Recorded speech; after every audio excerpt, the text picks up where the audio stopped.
Get ready. 10 seconds.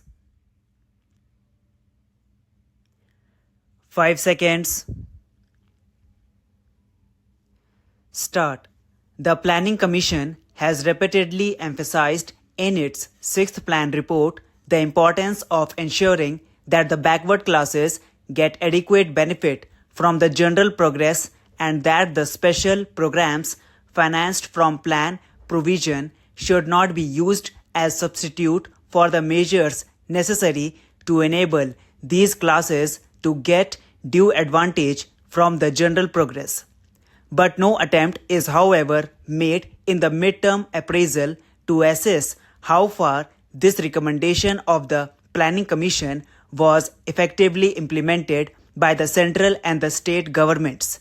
There is reason to believe that, as before, adequate benefits did not accrue to the backward classes from the general progress.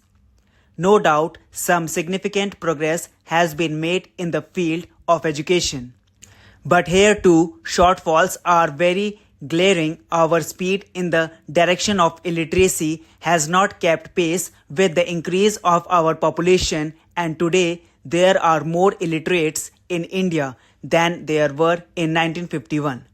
The midterm appraisal itself confesses that the standard of education, both at the primary and at the secondary stages, has gone down. There has been no improvement so far as the discipline of students is concerned. No attempt whatever has so far been made to cultivate in the students the democratic spirit, to educate them in the art of democratic citizenship, to befit them for discharging their duties as democratic citizens.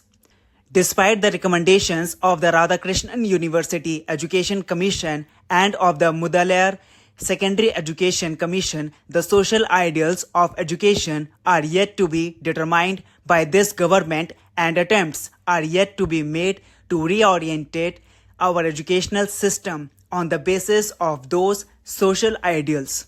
The directive principles of state policy required that by January 1961, provision for free and compulsory education for all children up to the age of 14 was to be made by the state. I do not know if even by the end of 7th 5-year plan it would be possible for us to provide free and compulsory education to all children up to the age of 14. It is but obvious that in the last 2 years we have not made any significant progress in achieving the social objectives of the Constitution laid down in the directive principles.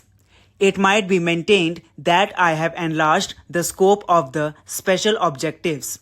The Planning Commission had no business to limit the scope of the social objectives of the Constitution.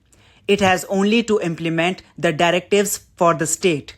Secondly, I wish to point out that in the 6th 5-year plan, special attention was invited to 3 objectives. First, as citizens, men and women equally have the right to adequate means of livelihood. Second, the ownership and control of the material resources of the community are so disturbed as best to subserve the common good. And third, the operation of the economic system does not result in the concentration of wealth and means of production to the common detriment.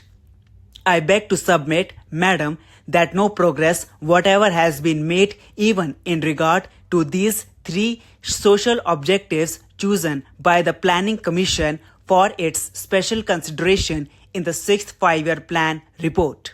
Madam, I may point out that the directive principles of state policy also require the state to pay attention to the promotion of cottage and rural industries, and even in the 6th 5-year plan report, considerable stress was laid on this matter.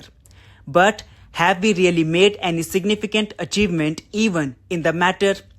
The midterm appraisal confesses that there has been a certain decline in the production of gur and khansari and vegetable oils. In great many other village industries, relatively a marginal increase is reported. The production of handloom cloth and khadi no doubt showed a sizable increase, but at the same time, production is estimated to fall short of the planned target at the end of the sixth plan period by about 100 to 150 million meters in the case of handloom cloth and 50 to 60 million meter in the case of khadi. It is admitted in the midterm appraisal that small industries and industrial states generally suffered for want of certain raw materials, especially since the onset of emergency. I beg to submit, Madam, that while our government claims to be imbued with the spirit of Mahatma Gandhi, the father of the nation, and claims to stand for the promotion of small-scale industries, cottage and rural industries, as required by the father of the nation, this government is according step-motherly treatment to the cottage and rural industries as well as to other small-scale industries. Take the case of Gur and Khansari. Sometimes the government becomes very enthusiastic about promoting Khansari. Sometimes all sorts of restrictions are imposed on the production of Gur and Khansari. The Defense of India rules were used to regulate the supply of sugarcane for producing Gur and Khansari.